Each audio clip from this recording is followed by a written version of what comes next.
Ghislaine langsung membuktikan ucapannya. Ia menghajar Kaor tanpa ampun. Meskipun Kaor berteriak memprotes bahwa menurut aturan, pertarungan sudah selesai karena ia telah menyentuh tanah di luar lingkaran. Ghislaine dengan dingin menepis argumen itu, mempertanyakan apakah aturan seperti itu akan diikuti di tengah pertempuran sungguhan, dan menegaskan bahwa seorang bawahan tidak seharusnya pernah meragukan tindakan masternya. Pukulan terus dilayangkan membuat para tentara bayaran Cerberus yang menonton menjadi bingung karena duel Morianas Recognition seharusnya sudah berakhir. Dalam keputusasaannya, Kaor memerintahkan anak buahnya untuk membunuh Ghislaine. Saat para tentara bayaran itu mulai bergerak maju, Gillian sang pengawal raksasa maju selangkah sambil mencengkeram kapaknya, mengancam akan membunuh siapapun yang berani mengganggu tuannya. Ghislaine berkata, "Baiklah, sekarang kita lanjutkan." Di tengah siksaan itu, Kaor merenungi nasibnya. Ia selalu memandang rendah para bangsawan, menganggap mereka babi arogan, penjilat, dan narsistik yang akan langsung merendahkan diri begitu terancam. Baginya, sangat menyenangkan bisa menguras kantong orang-orang semacam itu. Perbuatannya inilah yang membuatnya mendapat julukan Mad Dog. Ia tidak habis pikir kenapa sekarang ia berada di posisi yang begitu menyedihkan di hadapan seorang bangsawan ini. Saat anak buahnya melihat kapten mereka bisa mati jika ini terus berlanjut, Ghislaine akhirnya berhenti dan bertanya apakah sudah cukup. Ia kemudian memerintahkan para tentara bayaran untuk segera membawakan air, perban, dan handuk, memperingatkan mereka bahwa kapten mereka bisa mati jika dibiarkan begitu saja. Setelah ragu sejenak, mereka pun bergegas mematuhi perintah itu. Gillian mengamati perubahan sikap mereka. Para mercenary yang sebelumnya bersikap bebas, sekarang mematuhi perintah dari Ghislaine. Di dunia mereka, di mana tinju berbicara lebih keras daripada hukum, Ghislaine menggunakan cara yang paling efektif untuk menundukkan mereka. Ia memukul kepala mereka untuk menunjukkan siapa pemimpin yang sebenarnya. Setelah Kaor dirawat, Ghislaine menyodorinya sebuah kontrak. Dengan enggan, Kaor menandatanganinya dan menyerahkannya kembali sambil bergumam, "Aku mengandalkanmu." Ghislaine lalu menjabat tangannya dan berkata bahwa mulai sekarang, mereka adalah keluarga dan akan melakukan yang terbaik bersama. Beberapa hari kemudian, di luar kediaman Perdium, para tentara bayaran sewaan lainnya telah berkumpul. Mereka mengeluh karena harus berkumpul pagi-pagi dan meremehkan majikan baru mereka, Duke Perdium, yang mereka dengar hanyalah seorang bocah tak tahu diri. Mereka berencana untuk bekerja santai dan mengambil bayarannya saja. Seorang pria berotot besar bernama Muscleman Gordon kemudian mengajukan diri untuk menjadi perwakilan mereka untuk menekan si bos kecil. Yang lain pun setuju, percaya bahwa otot besar Gordon akan berguna untuk mengintimidasi majikan mereka. Saat mereka sedang berdiskusi, Ghislaine tiba menunggang kuda, namun ia tidak datang sendiri. Para tentara bayaran itu terkejut bukan main saat melihat Ghislaine diiringi oleh pasukan tentara bayaran mercenary Cerberus yang terkenal kejam, yang bisa dikenali dari helm berbentuk kepala anjing mereka. Mereka tidak mengerti bagaimana seorang bocah bisa membuat kelompok sekelas Cerberus mengikutinya. Ghislaine menghampiri Gordon dan bertanya apakah dia yang akan memimpin barisan depan. Gordon yang gugup memperkenalkan dirinya. Ghislaine hanya meninju dadanya pelan dan berkata lumayan. Ia kemudian memperkenalkan dirinya sebagai Ghislaine Perdium, Duke Perdium. Tanpa basa-basi lagi, ia memerintahkan Gordon untuk mengumpulkan semua tentara bayaran, karena mereka akan segera memasuki hutan monster. Cutscene pun berjalan jauh hingga memasuki sebuah hutan. Semua persiapan untuk ekspedisi telah selesai. Ghislaine kini berdiri di hadapan pasukan bayaran yang telah ia kumpulkan. Menurut laporan dari Belinda, total pasukan kita berjumlah 192 orang, yang terdiri dari 148 tentara bayaran sewaan dari agensi, 41 anggota Cerberus, dan kelompok inti ia sendiri. Di hadapan semua pasukannya, Ghislaine mengumumkan bahwa tujuan mereka adalah hutan monster. Sontak para tentara bayaran yang baru direkrut menjadi panik, karena mereka tidak tahu akan dibawa ke tempat seberbahaya itu. Melihat keributan itu, Ghislaine memberikan pilihan. Mereka yang takut dipersilakan mundur, namun bagi yang tetap tinggal dan berhasil menyelesaikan pekerjaan, ia berjanji akan membayar 3 kali lipat dari kontrak awal. Tentu saja, tawaran itu langsung disambut sorak-sorai gembira. Belinda sempat khawatir karena uang mereka sudah banyak terpakai untuk persiapan. Namun Ghislaine meyakinkannya bahwa jika misi ini berhasil, mereka akan punya lebih dari cukup uang. Dengan semangat yang membara, tim ekspedisi pun mulai bergerak memasuki hutan. Mereka langsung bekerja keras membuka jalan dengan menebang pepohonan. Ghislaine sendiri ikut turun tangan memimpin pekerjaan fisik. Rencana ini didasarkan pada sebuah jurnal. Menurut jurnal Duke Delphin tentang pengembangan hutan monster di kehidupan sebelumnya, hutan monster itu sangat luas. Suatu hari nanti, ia akan mengusir semua monster dan mengamankan sumber daya hutan. Tapi untuk sekarang, yang Ghislaine butuhkan sekarang adalah uang. Abaikan yang lainnya dan membuka rute tercepat menuju sumber Runestone.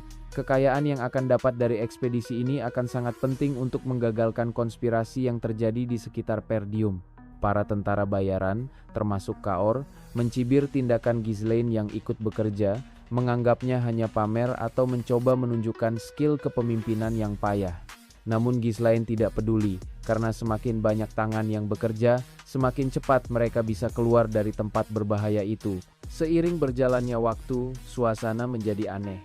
Meskipun hutan ini terkenal berbahaya, mereka belum melihat satu monster pun, bahkan seekor semut pun tidak ada. Para tentara bayaran mulai santai dan merasa pekerjaan ini sangat mudah untuk bayaran 3 kali lipat. Namun, salah satu dari mereka menyadari kejanggalan. Meskipun sudah banyak pohon yang mereka tebang, jalan di belakang mereka entah kenapa tidak kunjung terbuka dan tetap terlihat gelap. Suasana pun berubah menjadi tegang. Ghislaine tiba-tiba memanggil Gordon dan menyuruhnya berjalan perlahan ke arahnya, memperingatkan bahwa ia akan mati jika tetap di tempatnya. Seorang tentara bayaran botak menertawakan Ghislaine, menuduhnya penakut dan hanya mencoba menggertak mereka. Ia dengan sombong berkata bahwa ini hanyalah hutan biasa. Saat ia terus menjerit dan menantang Ghislaine, sebuah sulur tiba-tiba melesat dari pohon di belakangnya, menjerat tubuhnya, dan menyeretnya ke dalam mulut bergigi tajam yang terbentuk dari batang pohon itu. Pohon itu bukanlah pohon biasa, melainkan monster mengerikan yang disebut Ghislaine sebagai Dirus Ents, makhluk yang tidak mengeluarkan suara dan ahli dalam menyergap mangsanya saat mereka lengah. Kemunculan Dirus Ents yang tiba-tiba sontak membuat para tentara bayaran panik dan berhamburan. Mereka berteriak ketakutan saat monster-monster pohon itu mulai menyerang dengan sulur-sulur mereka, menangkap dan memakan para tentara bayaran. Gordon, pria berotot yang sebelumnya paling vokal, ikut tertangkap dan berteriak minta tolong. Salah satu rekannya mencoba menebas sulur yang melilitnya, namun kapaknya retak begitu saja seolah mengenai baja. Gordon pun menjadi korban keganasan para monster itu. Di tengah kekacauan, Ghislaine segera bertindak untuk menyelamatkan Gordon. Dengan pedang yang dialiri mana, ia menebas salah satu sulur dan menusuk tepat di mata Dirus Ents, yang tampaknya merupakan titik lemah mereka. Melihat pasukannya kocar-kacir, Ghislaine berteriak memerintahkan mereka untuk sadar dan tidak menyebar, karena itu hanya akan membuat mereka menjadi target yang mudah. Ia menyuruh semuanya untuk mengangkat perisai dan segera membentuk formasi bertahan yang rapat agar tidak ada celah bagi monster untuk menyeret mereka. Setelah formasi berhasil dibentuk, Ghislaine menjalankan rencananya. Ia bertanya pada Kaor di mana semua lampu minyak yang mereka bawa. Setelah Kaor menunjukkannya, Ghislaine memerintahkan semua pasukannya untuk menyalakan lampu-lampu itu dan melemparkannya ke arah para monster untuk membakar mereka sampai hangus. Pasukan Cerberus memimpin lemparan pertama, namun rencana itu tidak berjalan mulus. Para Dirus Ents dengan cerdik menggunakan sulur mereka untuk memadamkan semua lampu yang dilemparkan ke arah mereka. Sadar rencana awalnya gagal, Gillian dan Belinda turut melancarkan serangan, tetapi hasilnya tidak terlalu efektif. Ghislaine mengubah taktiknya. Ia memerintahkan Gillian dan Belinda untuk membantu pasukan Cerberus mempersiapkan lemparan berikutnya.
Di hadapan wujud baru monster-monster itu, Ghislaine mengangkat pedangnya dan memberi perintah terakhir, "Angkat pedang kalian, karena sekarang akan jadi pertarungan jarak dekat." Pertempuran jarak dekat pun dimulai.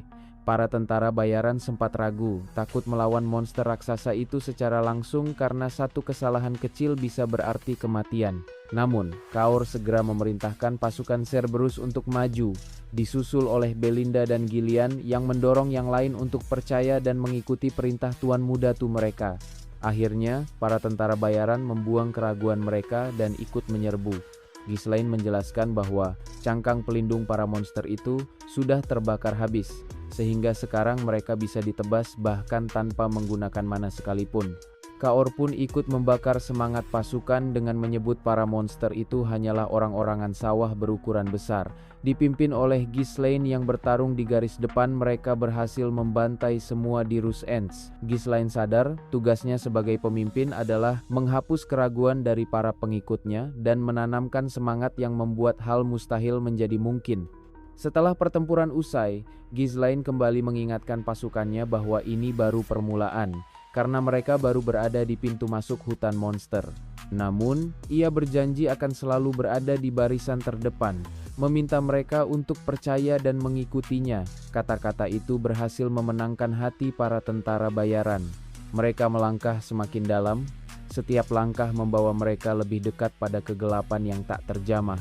Di sana, mereka harus bertempur melawan monster-monster yang tak terhitung jumlahnya. Setiap ayunan pedang adalah pertarungan hidup dan mati. Di tengah kekacauan, Ghislaine menerjang masuk. Dengan satu gerakan cepat, ia membunuh monster terdekat, membuat para tentara bayaran membeku karena terkejut.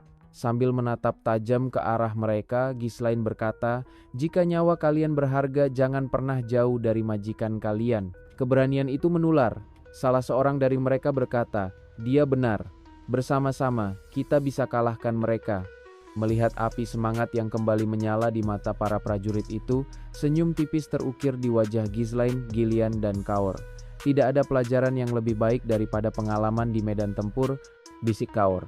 Singkat cerita, perjalanan mereka berlanjut hingga akhirnya mereka menemukan sebuah danau dengan air yang jernih.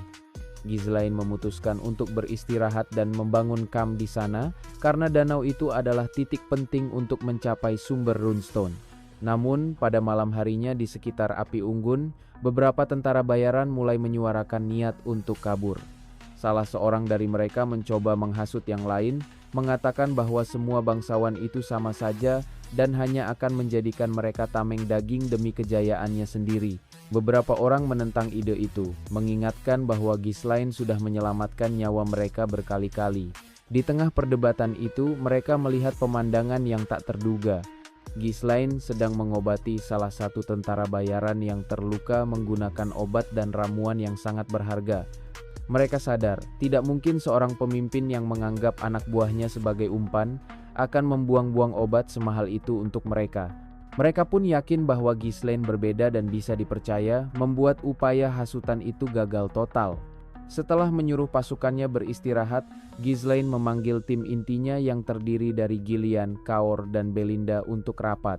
Belinda menanyakan sisa lampu minyak yang mereka miliki. Kaur menjawab jumlahnya ada 24. Ghislaine memastikan bahwa jumlahnya memang berkurang sesuai dengan dugaannya. Ia lalu menunjukkan sebuah keanehan. Sejak mereka masuk hutan, monster selalu menyerang tanpa kenal waktu. Namun selama 2 malam terakhir, tidak ada satupun serangan. Gillian menyimpulkan bahwa ini berarti kita telah memasuki wilayah kekuasaan seekor monster nokturnal yang sangat kuat, begitu kuatnya hingga monster lain tidak berani mendekat. Ghislaine memperingatkan mereka bahwa mulai sekarang keadaan akan menjadi jauh lebih berbahaya.